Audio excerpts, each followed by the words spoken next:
What's happening everyone, my name is Alex and welcome back. In today's video we are checking out the latest phone from Infinix. The one that we have here today is called the Infinix ZERO 35G. So this is a phone that will retail for under $350 and this is a phone that's powered by the MediaTek Dimensity 8020 that's paired with 12 gigs of RAM and 256 gigs of internal storage. So this device gets an Antutu benchmark score of about 700,000. So of course not a crazy score but still a pretty good score for a phone under $350. Now, what is crazy is the fact that the phone allows you to record in 4K at 30 and 4K at 60 frames per second with a rear camera and with a front camera. You heard that right. A lot of Chinese brands, and I'm talking about brands like Xiaomi, Realme, Poco, Oppo, and all those other Chinese brands, well, with the front-facing cameras on those devices, you can only do 1080p, but with this one, you can actually do 4K at 60 frames per second. So next I want to show you a quick recording that I've done with the front-facing camera. I've basically replaced my camera and I've recorded with this phone. So let's check out that sample video and I will be right back. Alright, so now I'm recording with the front-facing camera on the Infinix ZERO 35G. So I'm currently doing 4K at 30 frames per second, but I could also record in 4K at 60 frames per second. And I find this quite impressive, mostly considering the price of this device. This device is under $350, and we have a lot of brands from China that have phones over $1,000. And I'm talking about phones like Xiaomi, Oppo, Realme, Poco, and all those Chinese brands. With those brands, you cannot actually record in 4K with the front-facing camera. Sure, you can do 4K with the rear cameras, but none of them actually allows you to record 4K with the front camera. So quite impressive that a device that's under $350 allows us to do that. So I was quite impressed about that.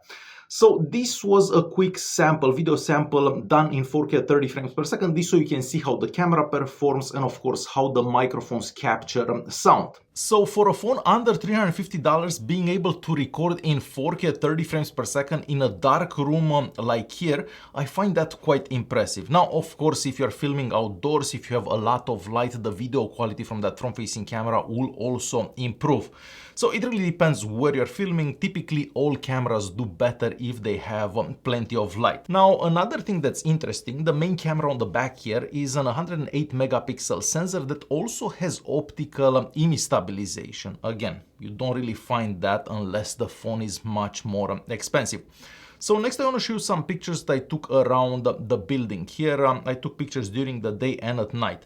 I was actually quite impressed by some of those nighttime pictures that I was able to get. Daytime pictures these days, most phones seem to do quite good for daytime pictures, but when you come to take pictures at night, well, most phones don't do that well. But for this phone and the price of this phone, I feel that those nighttime pictures actually look quite good. But what do you guys think? Definitely leave a comment down below and let me know your thoughts about the daytime and the nighttime pictures. Alright, so I think next we're gonna move on and check out some sample video recordings that I've done with that main camera on the back of the device. So I have a 4K at 30 frames per second recording and a 4K at 60 frames per second recording. So let's check those out and I will be right back. Alright, so next I want to show you a quick 4K at 30 frames per second recording that I've done with this phone. It is slightly windy out today, so you may hear some wind as well. As you can see, I am walking, but I'm also trying to keep the phone as steady as possible. We're gonna stop somewhere around here. I'm gonna pan left slowly and then back right. And I guess we can walk up these stairs just so you can see how the video stabilization works. Alright, so next I'm gonna switch to a 4K at 60 frames per second recording and we'll see how that one looks. Alright, so now we're recording in 4K at 60 frames per second. I guess we'll go backwards this time around. Once again, just so you can see how that video stabilization would work on this device. And we're gonna stop somewhere around here. We're gonna pan right slowly. So this is how a 4K at 60 frames per second recording from this device would look like. Alright, and next we are moving on to a quick 4K at 30 frames per second recording in low light. It is fairly dark around here, but I can actually see this building pretty well on the screen of this phone. We're gonna stop here, we're gonna pan right. There is a bit of noise, but considering that this is a budget phone, pretty impressive still. So this is how recording in 4K at 30 frames per second would look if you're recording at night.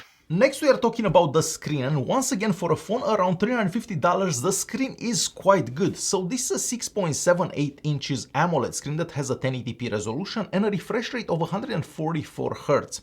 So a higher refresh rate than most other budget-friendly phones out there. Well, actually a higher refresh rate than my iPhone 14 Pro if I remember right. The peak brightness for this screen is also 915 nits, so this is not gonna be the brightest screen out there, but you can still see it even outdoors. I would have preferred to see somewhere around 1200 nits, but of course the price of the device would increase then. But for 350 bucks or less, this screen is beautiful. The phone even gets dual speakers. We have one speaker at the top and one speaker at the bottom, and the speakers do sound good as well. And this is a quick example just so you can hear how those speakers sound like.